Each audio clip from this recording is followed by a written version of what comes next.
Bonjour tout le monde, j'espère que vous allez bien. Aujourd'hui on se retrouve comme prévu pour discuter de la nouvelle palette de chez Anastasia qui s'appelle Prism et qui apparemment serait une édition limitée, le Luxe Holiday Eyeshadow Collection, donc qui sera en vente que temporairement. Sachez que moi, comme d'habitude, j'ai acheté cette palette sur le site Cult Beauty. Je n'ai pas eu de frais de port, je n'ai pas eu de frais de douane ni quoi que ce soit. Le colis est arrivé en une semaine. Je n'ai jamais eu aucun souci avec Cult Beauty. Sur les sites anglais, elle est vendue autour de 43 livres.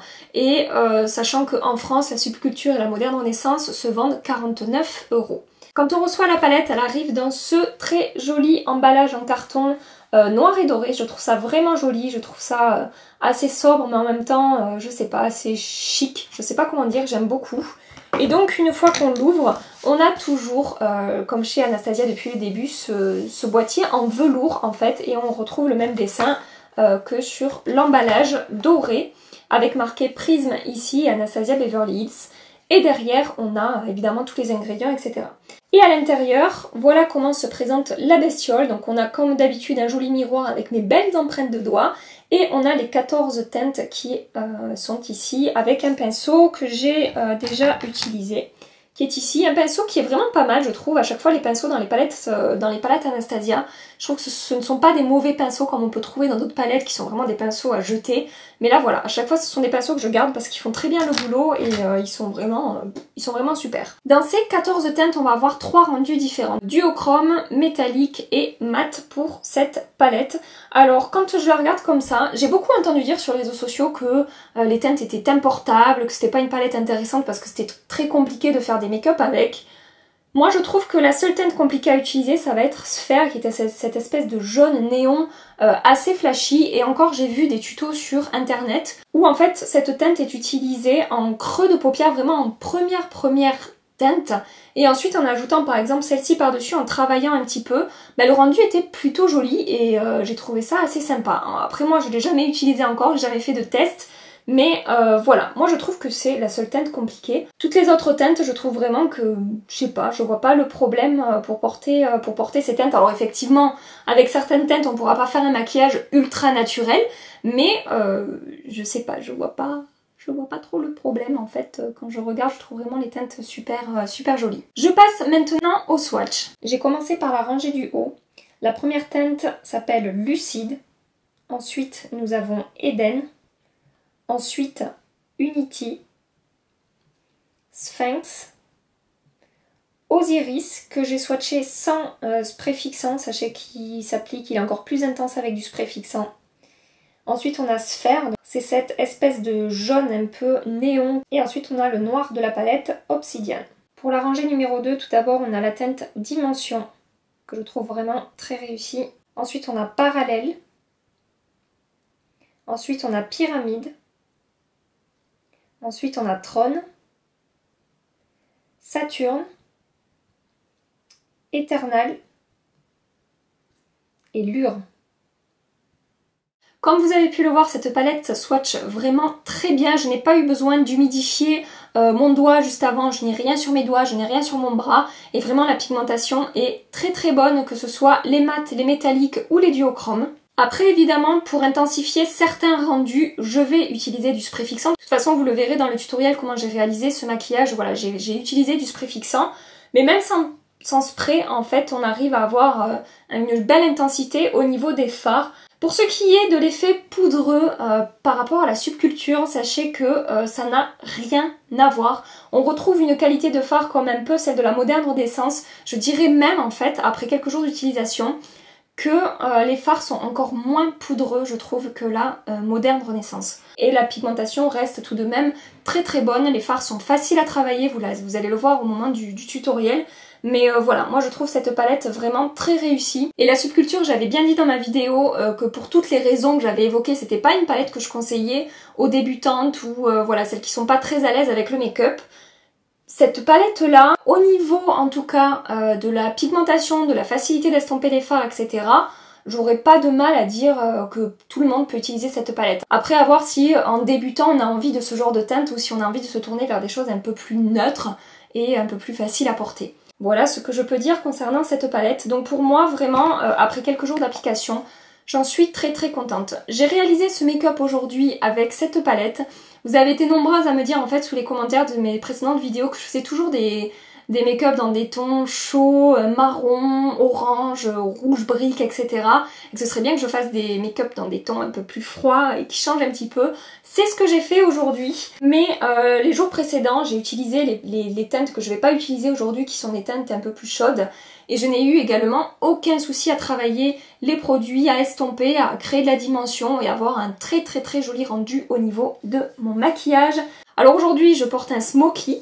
Mais sachez qu'on peut aussi réaliser des maquillages tout à fait naturels avec cette palette. Je vais maintenant passer au tutoriel, mais juste avant ça, évidemment pensez à liker cette vidéo si elle vous a plu avant de partir et pensez à vous abonner à ma chaîne si ce n'est pas déjà fait pour ne rien manquer de la suite des vidéos le mercredi et le dimanche matin à 8h30. Je vais prendre le fard Lure ici et je vais appliquer ça dans mon creux de paupière et dans mon coin externe.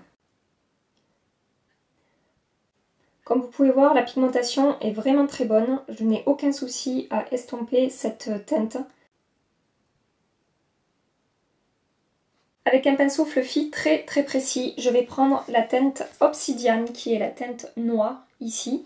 Et je vais appliquer ça très précisément dans mon coin externe, en estompant le plus possible. Et je vais remonter avec ce qui me reste sur le pinceau dans mon creux de paupière.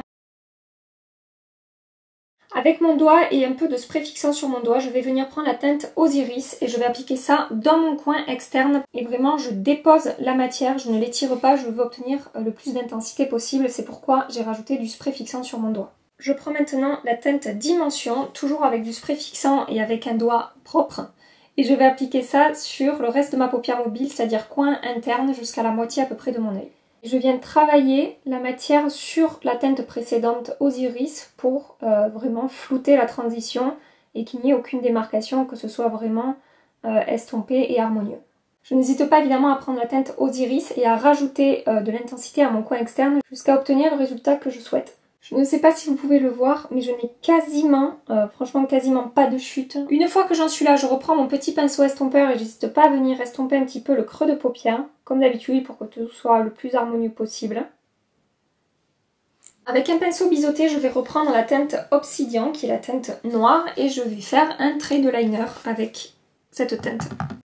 Je vais maintenant appliquer du mascara. Il s'agit du Paradise Ecstatic de chez L'Oréal que je vous ai déjà présenté à maintes reprises et qui est vraiment un super mascara de grande surface qui fait vraiment des très jolis cils, qui apporte beaucoup de volume et vraiment j'aime beaucoup et comme je dis à chaque fois il me fait beaucoup penser au Better Than Sex de Too Faced.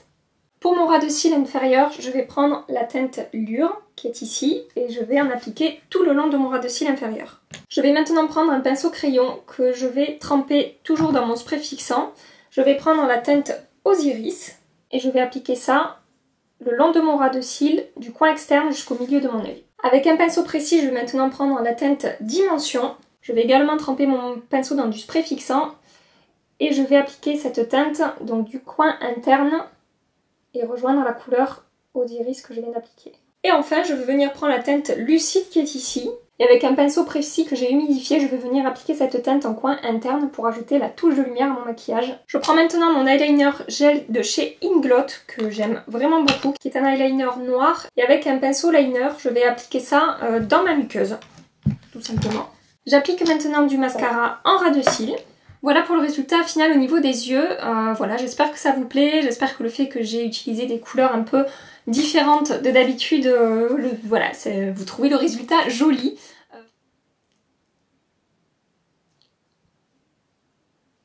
Pour terminer ce maquillage, je vais appliquer maintenant du rouge à lèvres. Donc pour ça, je vais prendre un des rouges à lèvres du Liquid Lipstick Set de chez Anastasia, où on retrouve ces trois jolies teintes que j'ai également achetées sur le site de Cult Beauty. Je trouve l'emballage vraiment sympa. Je les avais déjà sortis, je les ai déjà testés, mais je voulais vous montrer comment ça arrivait. Voilà, ça arrive dans cette espèce de petit carton avec des jolies couleurs noires et rose gold et on voit en fait transparaître les rouges à lèvres. On ouvre la boîte comme ça et donc on peut récupérer les rouges à lèvres. Donc je vais utiliser la teinte pour ce maquillage Hudson. Voilà pour cette jolie couleur Hudson. Je vais vous swatcher les trois rouges à lèvres, les trois teintes, que vous puissiez voir un petit peu à quoi ça ressemble. Voilà pour les swatchs de ces trois belles couleurs. Donc là, on a Dazed, en fait c'est d'AZ, pour le dire en français, D-A-Z-D. Là nous avons Bittersweet et là nous avons Hudson. Alors sachez que Bittersweet et Hudson sont des teintes exclusives à ce petit kit. Dazed existe déjà. Voilà pour le petit kit. Alors sachez que les rouges à lèvres de Anastasia, je les ai essayés il y a très longtemps. Et avec tout ce qui était sorti depuis, voilà, c'était pas des rouges à lèvres que je continue à utiliser. Je trouvais que c'était pas forcément les plus confortables et les plus agréables à porter. Par rapport à ces nouveaux rouges à lèvres, déjà l'applicateur a changé, ce n'est pas le même. Là on est sur un applicateur droit et rigide. Alors que sur les anciens Anastasia Beverly Hills, on était sur des applicateurs incurvés, voilà, et un peu moins rigides que sur les nouveaux rouges à lèvres. Et est-ce que la formule a changé? Je vous avoue que je ne sais pas trop. Ce que je ressens par rapport au fait que je les ai portés ces derniers jours, en tout cas les nouveaux, là, le petit kit, la tenue est dingue, mais ça c'était déjà le cas avec les anciennes versions du rouge à lèvres. Au niveau du confort, ils sont confortables, mais je trouve que c'est pas les rouges à lèvres les plus confortables du monde. Mais en tout cas, la tenue est dingue, la pigmentation est superbe. Ils sont très faciles à appliquer, ils sont vraiment très opaques. Il n'y a pas besoin de travailler le produit pendant 2 heures et ça tient super bien. Donc voilà, c'est très positif et ces rouges à lèvres sont vraiment très beaux. Et cette vidéo est terminée, j'espère qu'elle vous a plu, j'espère que vous avez passé un agréable petit moment avec moi. Dites-moi en commentaire si du coup cette palette vous intéresse, si vous pensez que vous allez craquer ou pas. Et si vous avez déjà craqué, évidemment, n'hésitez pas à me dire ce que vous en pensez. Dans ma prochaine vidéo, je ne sais pas trop ce que je vais vous présenter, je vais réfléchir. Si vous avez des idées, n'hésitez pas évidemment à me le dire en commentaire. Et donc, en attendant mercredi matin, je vous fais des tas de bisous, mouah, et je vous dis à très bientôt. Bye bye.